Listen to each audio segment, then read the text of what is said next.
Welcome to part 3 of this video, looking at whether the soul exists or not and the lack of evidence thereof. In this final part of the video we're going to look at how the soul interacts with the body and where it interacts with the body. In fact, there's no evidence for that. And also going to look at, if the soul is judged by God, how does it feel pain after your physical death. So a couple of points and then we'll wrap it up. Happy watching.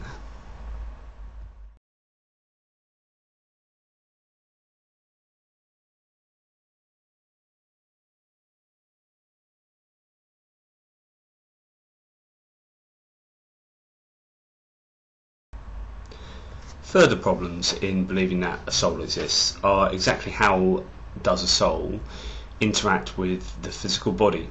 This is the same problem as with consciousness and the belief in dualism, that the mind and body are completely separate entities, but then how does the mind dictate to the body that it does something? For example, if the mind or the soul wants to tell me or decides that I'm going to pick up this pen, the neurons in my brain are firing, telling my arm to pick up this pen. That's a very physical thing. But how does something that's non-physical, either the soul or the mind, fire the neuron in my brain? How does a physical system get affected by a non-physical impulse? And that really, it contravenes any science that we know. The law of conservation of energy dictates that in any system, in any physical system, energy is neither lost nor gained, it just changes. And so therefore, in the system of my neuron firing and picking up this pen, how is there an extra addition to that system from a non-material source, from the soul or the mind? How does it flick the neuron? It can't add energy to the system. So that's a real problem for people that posit that a soul exists and that the soul can influence a physical system. The other problem is, in the brain, where does this interaction take place? If you do believe that, then where in the brain is the location that the soul or the mind can interact with the physical neurons? There's just no evidence for this actually happening.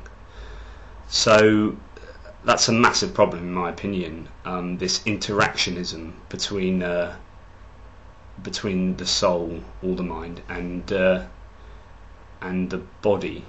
And this really brings us on to the point that effectively most people see the soul as the mind, really. So it comes onto a consciousness issue, and then we get onto a whole dualism debate. Does the mind exist separately in an immaterial dimension from the body? And that's another massive argument, obviously, but it does seem that the soul is quite often confused with the mind.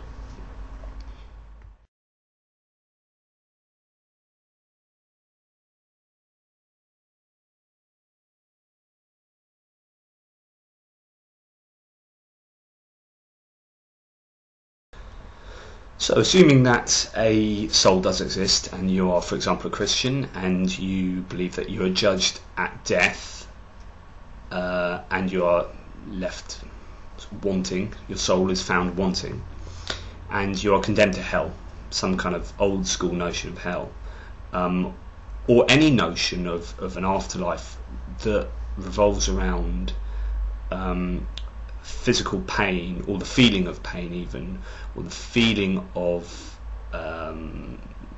even happiness. Now we know the biological systems and mechanisms that allow us to feel pain, the nerve sensations, the release of certain chemicals in your brain. For example, for happiness, it's serotonin released, is one of the chemicals in your brain. And without a body to feel these things, to sense these things, then how does a soul, upon death, have any kind of sensation? I fail to understand the mechanism. Now, I know just because we don't know the mechanism doesn't mean it doesn't exist, but at least there has to be some kind of plausible explanation as to how a soul exists, where it exists, how it interacts, what happens after death, and how it can feel pain or happiness. So again, this is a massive explanatory void that exists, and casts a lot of doubt on the notion that a soul is judged after life. Yet more evidence, in my opinion, or lack of evidence for a soul existing. So to conclude this discussion on whether the soul exists or not, let's recap on some of the problems.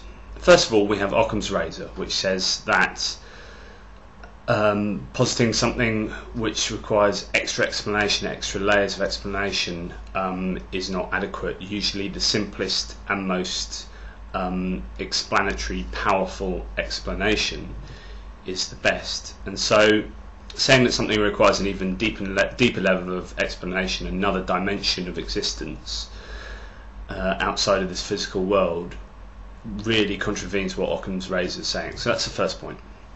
The second point is that there's just a massive lack of empirical evidence to suggest that there is a soul, or really anything to do with the soul. There's just no evidence. It's just hearsay and wishful thinking. Thirdly, a soul must adhere to some rules, otherwise it cannot be classified as a soul. Therefore, I would say it's deterministic.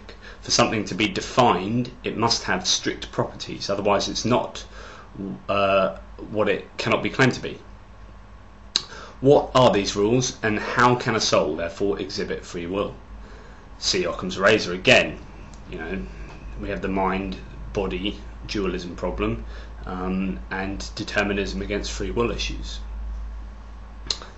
Fourthly, if a soul learns, it must adhere to the rules of pedagogy. Must be able to store information. How can this happen? It is also determined by these pedagogical laws. So again, a determinism issue. I think it's a really interesting point about how can it store the information if it's a sentient being or sentient entity. Then we have, if souls can think and reason to originate free will, they must be able to think and reason. How can we have two minds? Two competing loci, two competing places of reasoning and rationale. The mind in our associated with our bodies, and the soul somewhere else. Where are the physical pieces of hardware that our mind or brain either is or uses to be able to operate as it does? Or is a soul simply the mind? So without the soul, what does a religion like Christianity become? Can it exist without a concept of an immortal soul? If God cannot punish or reward you for your earthly actions, can the New Testament be upheld? Is there any ultimate meaning to life without the immortal soul? One would think not. One would also extrapolate that no ultimate meaning can exist for any other living organism, since they arguably do not have souls.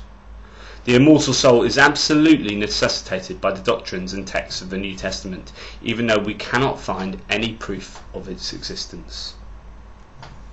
I don't think, with the evidence that's been presented here, or even lack of evidence, that the soul exists. And I'll be interested to see if anyone has any evidence for the existence of a soul.